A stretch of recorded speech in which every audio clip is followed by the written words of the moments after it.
Good afternoon, everyone. This is Matt Murphy from WoodenBoat magazine, and I'm joined today by Rick Barkhuff, who's a longtime instructor with the Landing School of Boatbuilding and Design in Arundel, Maine. Rick, welcome. Thank you. Glad to be here. Well, thank you for being here. And you've had a challenging several months adapting to the new reality of the pandemic, and we're going to get into that in a little while. But before we do that, I'm hoping we could talk a little bit about the origins of the school and your beginnings with the school too, which, as I understand, coincide. You've been with the school since the late 1970s?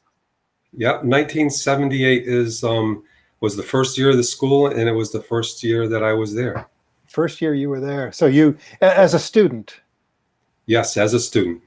Yes. Yeah, and what drew you to it? Did you come from a wooden boat building background? The only boating experience I had was with my grandfather, and we would go fishing often, and I just remember him pulling on the starter cord on the outboard motor a lot. And so that was my boating experience. But I lived on Nantucket for a while, and I just walked on the docks down there, and I saw this beautiful wooden boat with this curved coaming, and I'd been interested in woodworking. I was building a house out there, and I just decided that coaming I had to learn how to build that. And so wow. I went home back to the mainland, and I went to a friend's house, and there was a wooden boat magazine with an ad for the landing school, the first ad. And so I applied, and I went, and it's been boat building ever since. Wow, the power of the wooden boat ad. That's amazing. Yeah. And so have you been with the landing school consistently since then, or did you go off to industry? Or? I did. I went to school for a year, and I remember John asking me if I would come back for a second year, but I got a job offer. Now, John, what would you? I'm sorry to interject, but would you tell our viewers who John is? John Burgess is the founder of the landing school. A wonderful man. I've enjoyed knowing him all these years. I'm still friends with him. We talk on a regular basis. So 40 years later. Yeah. Oh, great. And the school now, well, actually, please finish your thought about where you went to work after. Yes, I went to Jeff Fogman's shop in Barrington, New Hampshire, and there was a lure of a 50-foot Francis Herreshoff schooner that got me there. And so we started that at the end of my time there, but I got to build a few Macintosh wherries and a little Macintosh lobster boat. And so, but then we started on the schooner finally, but I left after the backbone was built. I never completed it there. Now, Macintosh, we can't let that slip that Jeff Fogman apprenticed and worked with Bud Macintosh. And so this really is you have a direct lineage to some real New England boat building royalty. Yes, Bud Macintosh would come over to the shop, and he would give us little tricks of the trade every once in a while, and it was a real pleasure to have him come over there. And actually, there was On the Road with Charles Corral many years ago, and they came to Jeff's shop and filmed, and Bud was over there while we were steaming some ribs. And I remember I didn't get into the photographs, but I got an attaboy from Bud. That was a real thrill for me. Oh, hang on to that. Yeah. Here's a photo from those early years. And speaking of New England boat building royalty, I mean, some of the talent that came out of that first class in those first years of the school, and I'm thinking particularly of Todd French, who is. I don't believe this is mirrored. He's on second from the left in this photo. Yep. He's wearing a dark shirt. Yeah. Actually, Todd didn't go to the school, but he taught early on. So I see. Okay. Yeah, he was a friend of the school, an employee of the school, and built some beautiful boats while he was here. But Todd, Peter, and I worked together. That was our first real big job, building a boat out in Cape Elizabeth. A 47-foot Eldridge McGinnis boat. A power boat, a big power boat. Nope, it was a sailboat. Oh, okay. It's a big sailboat. Yeah. And Peter, you mentioned Peter. That is Peter I've got Webb. I've got a picture right here I can share with you. Oh, good. Please do. Yeah. And this And would you is point to Peter, please? the first. Yeah, Peter is right. I got to get my hand in the right spot here. Yeah, it's Right. deceiving it. Oh, okay. But that's Okay. Peter, and that's me over at the other end, right there. And that was the first year of the school. So Peter and I went to school together back then, and we've been friends ever since. And just to catch up our viewers, Peter is Peter Webb, and he and Todd Yep. formed a partnership called French and Webb, Yep. which has done some stellar projects over the past few decades in Belfast, Maine. Yes, they have. Yes. Yeah. Now, the physical plant of the school, Rick, I believe this is well before the years of the school, but this is pretty close to the site of the current landing school. Yes, the school is just up the road from where that picture was taken. So the Kennebunk River goes right near the school, and there was a bend in the river, and there was a shipyard there many, many, many years ago.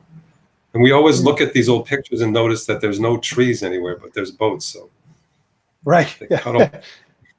There's probably a correlation there. I think there is a correlation, yes.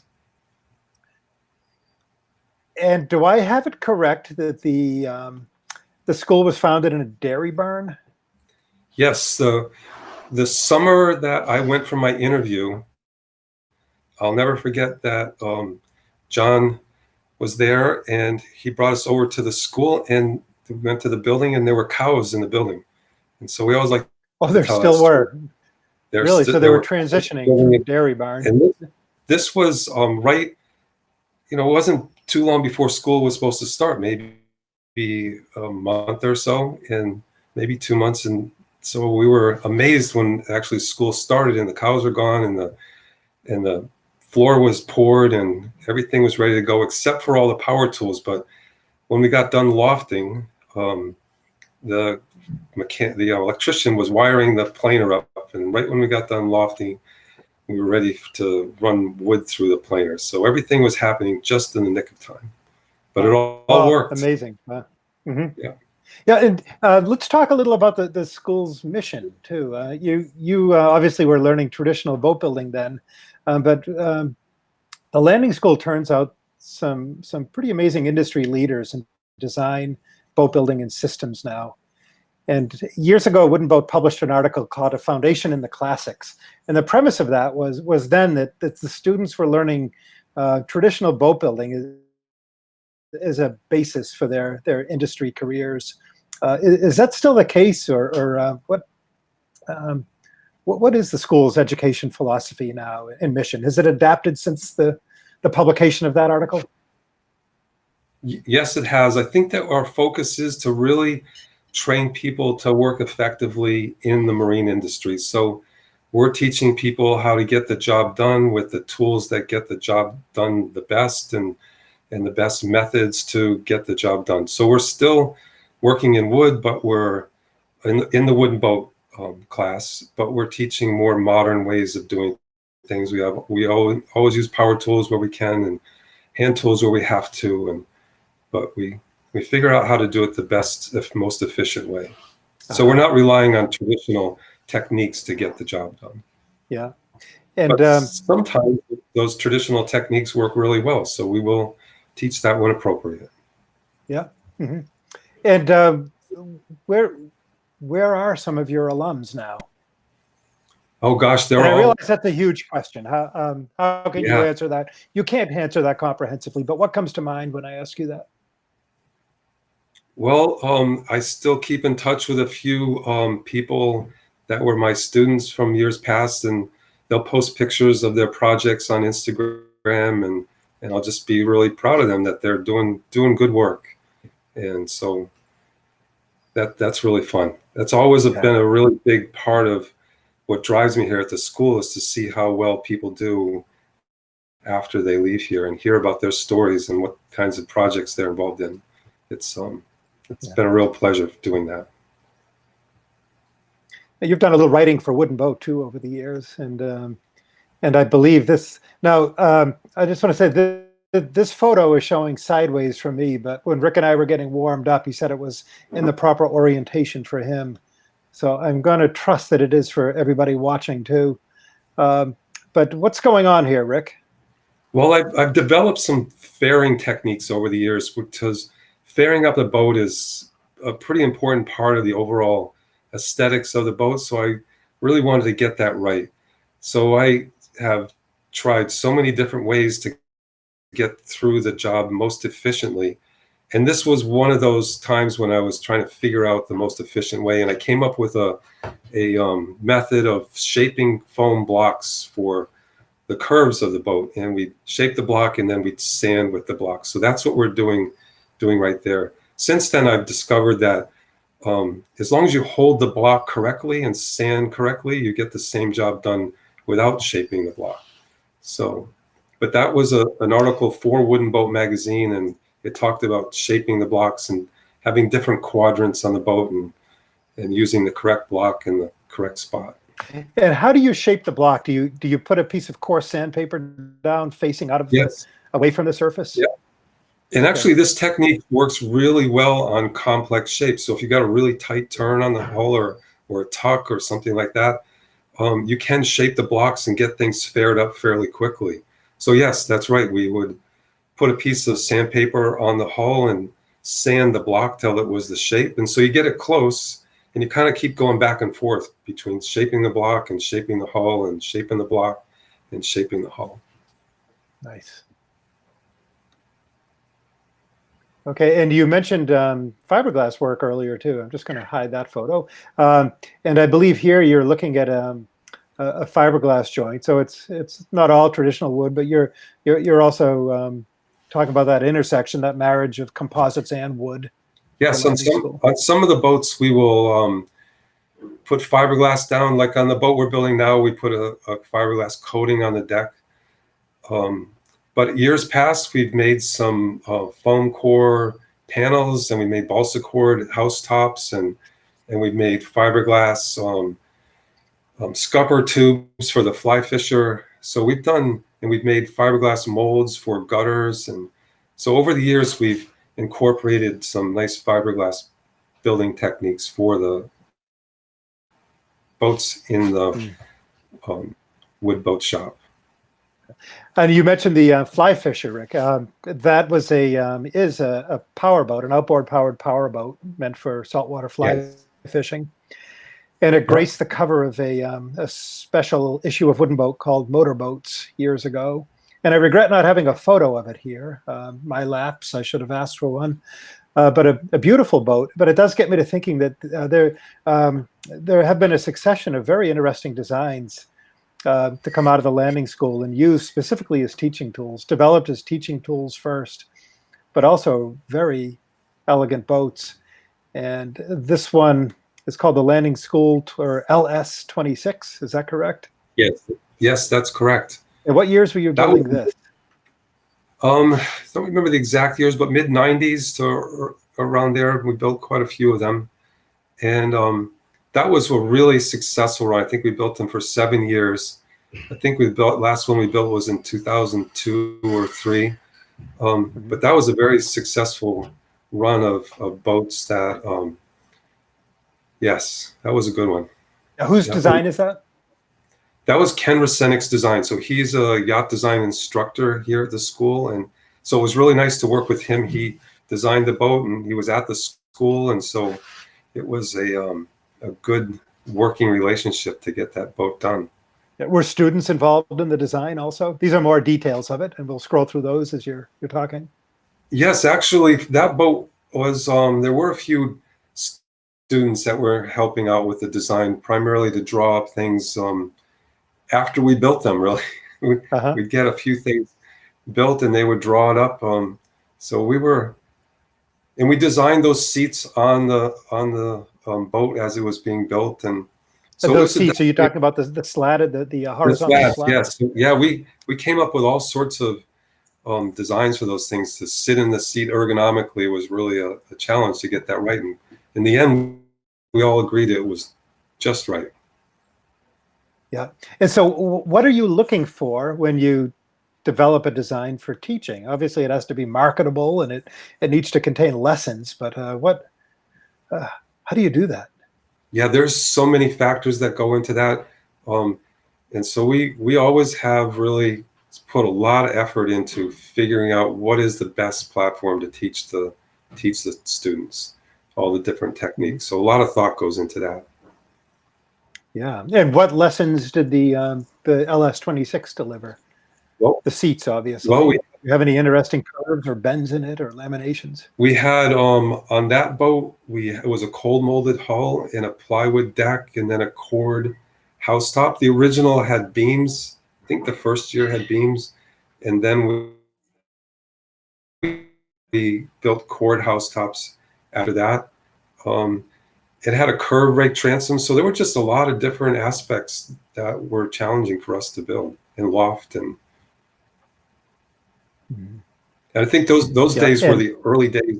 Those days were the early days of vacuum bagging too, and we learned a lot about vacuum bagging back then.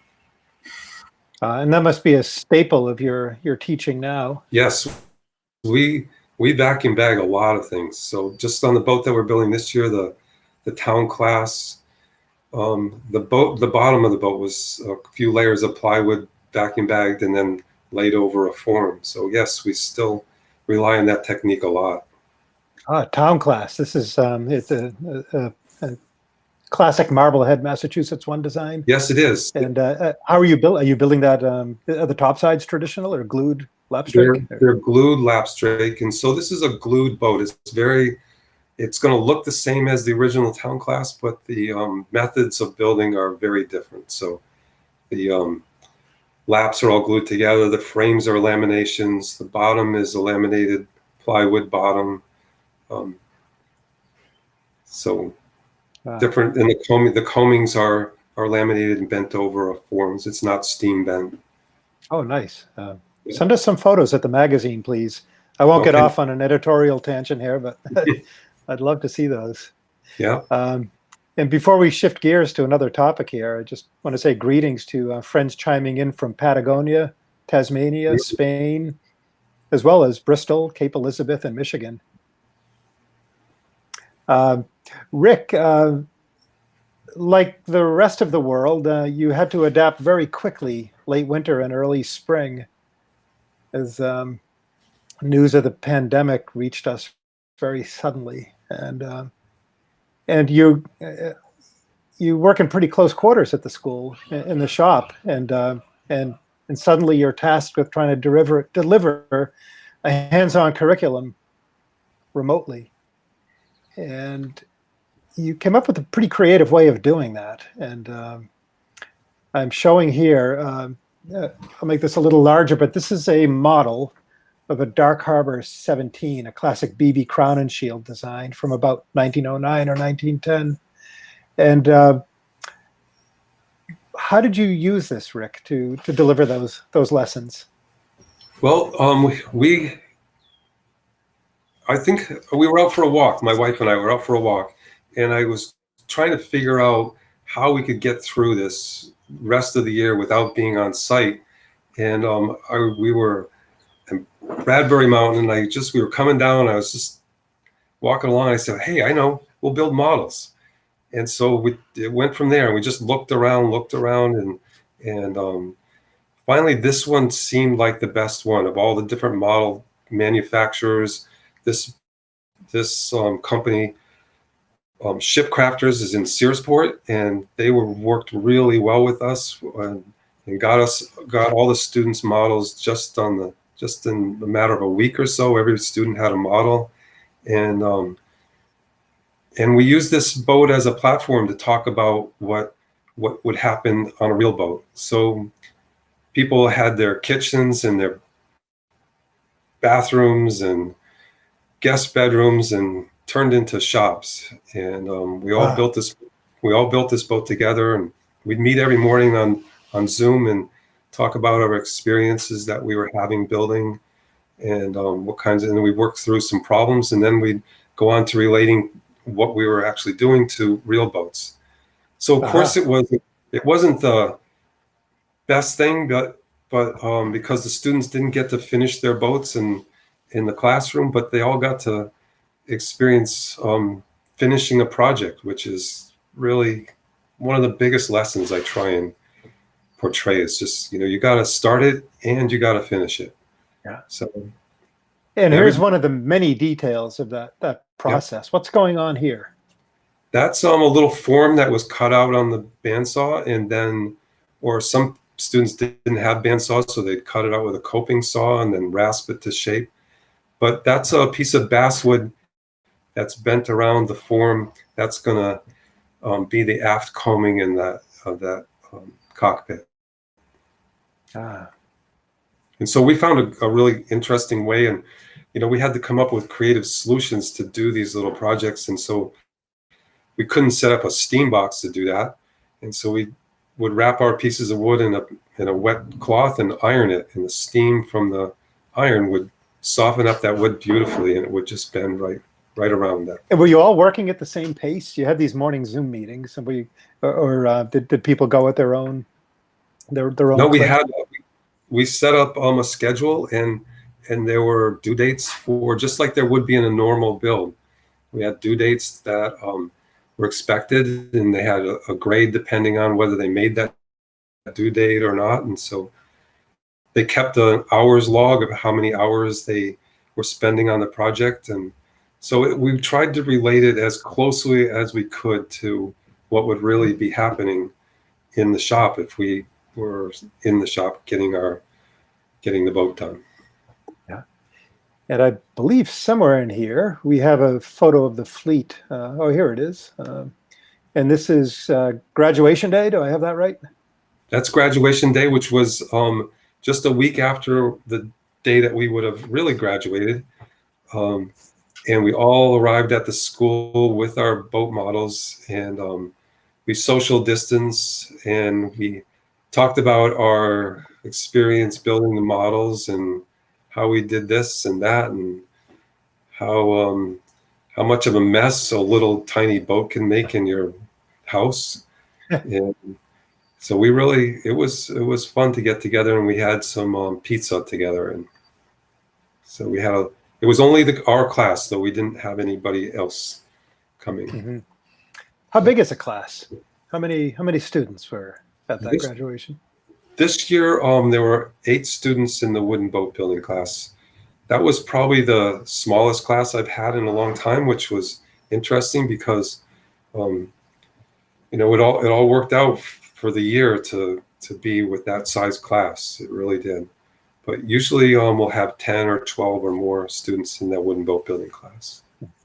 And what would a typical graduation, a non-pandemic graduation, look like? Well, it would be the whole school, which is 60, 70, 80 students sometimes, and we'd all be in the boat building shop and chairs, and we'd have speakers, and it would be quite different.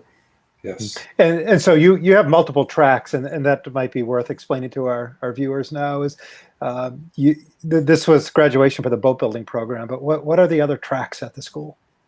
Well, we have a composite program, which my son actually took a few years back, and he's a composite boat builder now, which I'm really proud of him. Wow. So that's part of our school.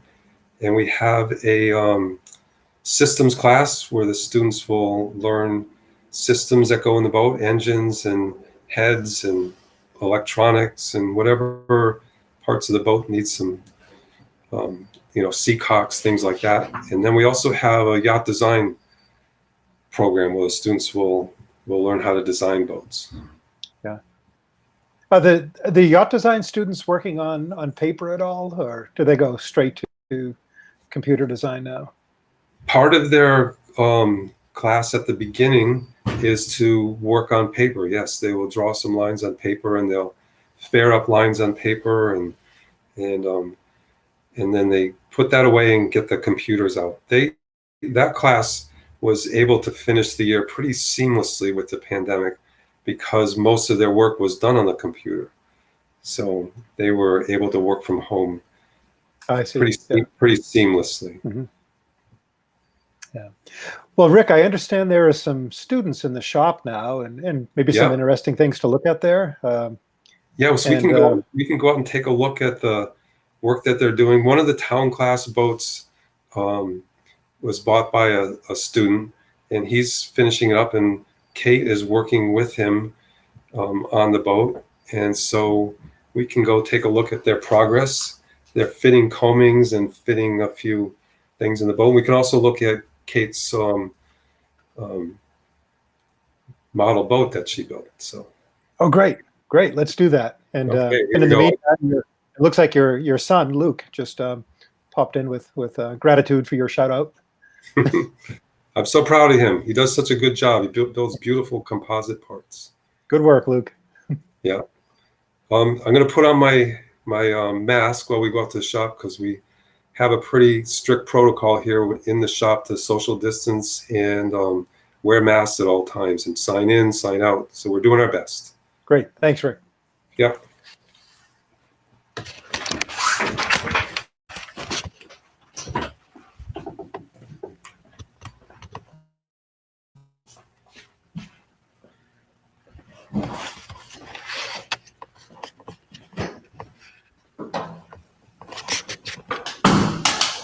So Nick and Kate are working on the town class here, and this is Kate. Hi, Kate. There's Nick. Hi, Nick. And this is the town class sailboat, which is from Marblehead, like you mentioned earlier. And right now they're fitting the coamings, making a pattern to get the right shape for the coaming, and it's a laminated piece that we'll be putting in. Rick, would you take a moment, please, just to get us oriented here? My photo is rather small and it's a little pixelated, but certainly. Oh, there we go. Great. Okay. Does that look better? You can see the. Yes, it does. That gets me oriented. It's the shape of the boat there. I think I'll hide myself and give a bigger view of this for everyone. Oh, beautiful. Wow, what a job. Yep. So they're making, I'll go to the bow here.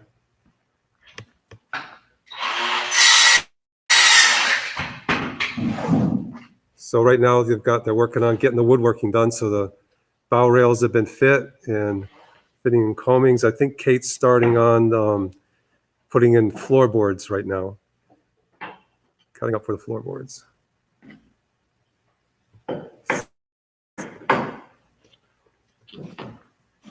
Hey, will this boat stay local, or will it join a racing fleet? This will not be a racing boat at this point. Not yet. Nick's going to be Nick's personal boat, and Nick hasn't done much sailing, so he's planning on learning how to sail in this boat, and then someday race it. That's the plan. Hopefully. Yeah. That's the plan Where right now. where will the boat live, Nick? Wherever I do, I'm not really sure yet, so that's hard to answer. Right. Next step is finish this and then get a job and then figure that out. So, Well, congratulations. It's a Thank great you. boat.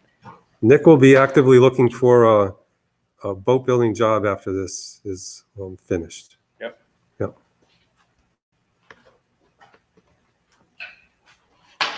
And Kate's working on fitting in the floorboard. I think that we decided that the cleats were the first thing to fit, so we're making patterns for that.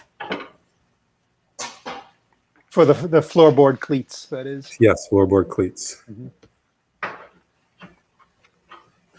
I can show you one of the models up close. Yes, please.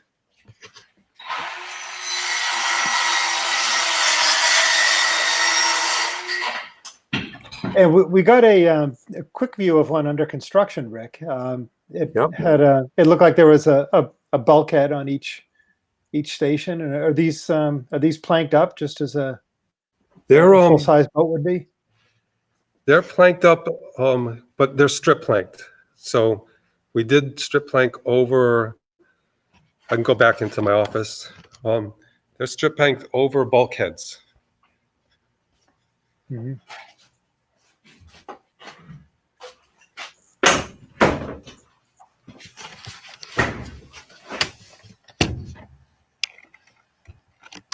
Well, thank you for that tour. Yeah. And how many students do you have working and learning on site right now? There's How are just you managing that presence? There's just 2 in the wooden boat classroom. There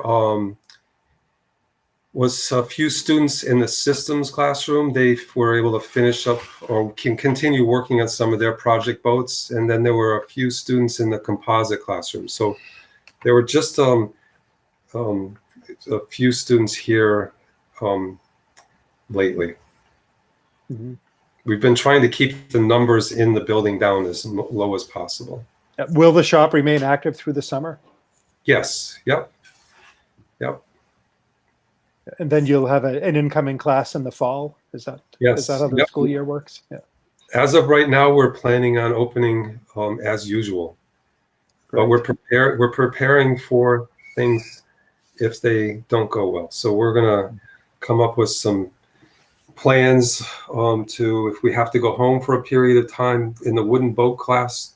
We've decided that as we're building the town classes, so we'll start out as usual with our introduction with tools and safety, and then we'll go into lofting and setting up the construction strong back. And at any time we have to go home, parallel to what we're doing, we're going to be making parts for a model of the town class. So we could continue building the town class. We decided maybe a 3-foot model.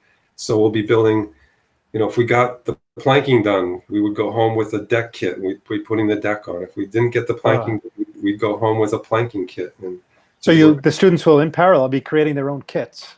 Yes, in parallel to building the boat in the shop, they will be building parts for a kit. So we won't be putting anything together unless we have to go home, and then we'll put those parts together at home. But we're hoping for the best, and we'll be trying to figure out how we can run the shop as usual, but definitely with social distancing and maybe shifts. We're not sure. We have to get the final word on what can open, but we're going to come up with a bunch of plans to run the school the best that we can. Great. Well, best wishes with that, Rick, and thank you so much for joining us today. This has been fascinating. Yes, thank you so much for having me. It's been a pleasure. Yes. Yeah, great. And watch the Facebook page, everyone, for announcement of the next one. We're going to take next week off, and but the schedule will be forthcoming on Facebook. And Rick, take care, and thanks again. Be well. Right. Thank you. Thank you very much. Thanks. Bye. Bye.